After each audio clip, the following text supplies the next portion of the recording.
Your CV is the first thing that everyone sees when they review your application. It's the first impression that they get from you when deciding if they want to invite you for an interview or not. From the applications that I've seen that have been successful, I can confidently say that simplicity has been the key part of their design. Most successful people use few simple techniques to make the most important parts of their CV stand out in the first glance. And those techniques are very easy to replicate. With your CV, you essentially want to tick all the boxes of your potential employer. And later on in your portfolio, you want to convince them that you actually hold all those values and skills that you ticked in the CV that they saw before. So if you are thinking that you need some help to make your CV stand out, take a note of these techniques and points that I'm about to teach you by the end of this video. To help you with designing your CV, I've also designed a specific template that I will tell you how you can download it at the end of this video. So stick around and enjoy the rest of this video.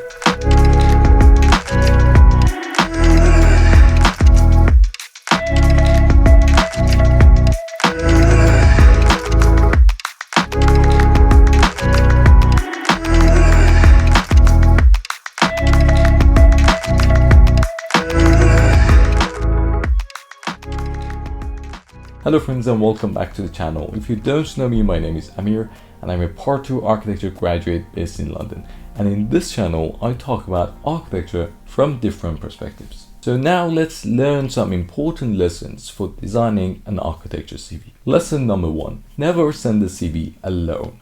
The first point to begin with is to never send a standalone CV. Your competitors will always stand out by showing their work and portfolio.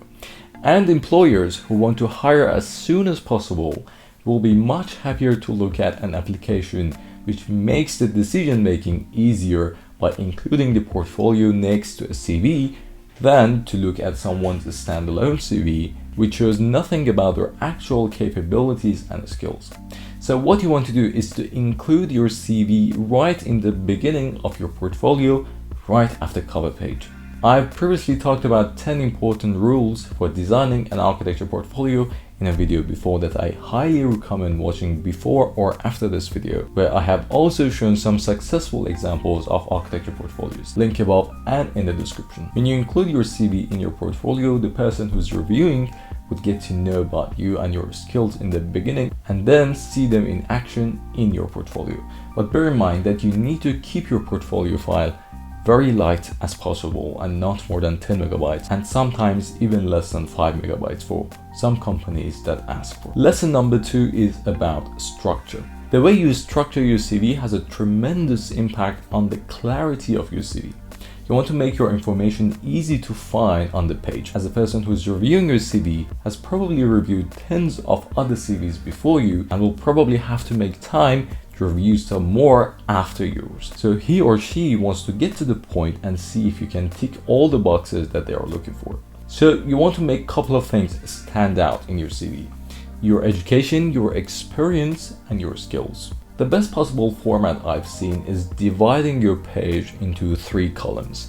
The first one, you write about yourself and talk about your skills as well as your contact information. The second and third column can start with your education or your work experience, depending on the purpose of your application. If you're applying to study at the university, you must show your education background right after your first column. And if you're applying for a job, you must show your work experience on the top. Then below any of these information, you can highlight your awards, hobbies, your languages, or any volunteering experiences that you might want to mention. The third lesson is about your work experience. When you write down your work experiences, it's important that you also write below the title what you worked on during your experience and what did you learn in a very brief paragraph. Here you mainly want to show that you worked on different types of projects and have carried out different tasks in opposed to be doing the same thing all the time. You want to show that you're able to use your skills to work on different projects and learn from them. A very important task is to tailor your CV to the practice that you want to apply to work for or to the university that you want to study. The majority of people get rejected because they don't tick the boxes of that certain company or university. You need to be doing a job hunt and not a job search, as your chances of ending up in a company that you think is going to add more value to you will be much higher if you do a job hunt versus being randomly accepted at a company that may not necessarily fulfill your growth potential in your industry. A job hunt can be done in different ways. For example, one way is to tailor your CV to tick all the boxes of your potential employer. If you want to work at Norman Foster's, you are more likely to be accepted if you have past experiences with Revit. Or if you want to get a job at Zaha Hadid Architects, your chances are much higher if you show you can use softwares like Rhino and Grasshopper. And you might not have past experiences on any of these programs, but sometimes by spending a week of self-learning and watching YouTube videos, you can both learn and produce some amazing work to show in your portfolio and your CV. This is generally very important for your future career as well, because as soon as you start a new job, your next job will be highly influenced by your previous job, in a sense that if you don't have the right skills for a type of practice that you want to work for, you might end up in a practice that you didn't necessarily want to work for. And when you try to get a new job after a while, most of your offers will probably come from similar practices or similar offices, and it can be difficult to find a completely different job. Lesson number 5, skills. This is about how you visually demonstrate your level of expertise in the skills that you have highlighted. It's trendy to use bars or points to show how much you are confident with each of those skills, but the bars and the points don't really say anything. Most successful precedents that I have seen didn't use bars and points, and instead they had written either beginner, intermediate, advanced, or expert in front of their skills. Or some others had written the number of years of which they had been using the particular software or doing the hands-on type of skill like model making.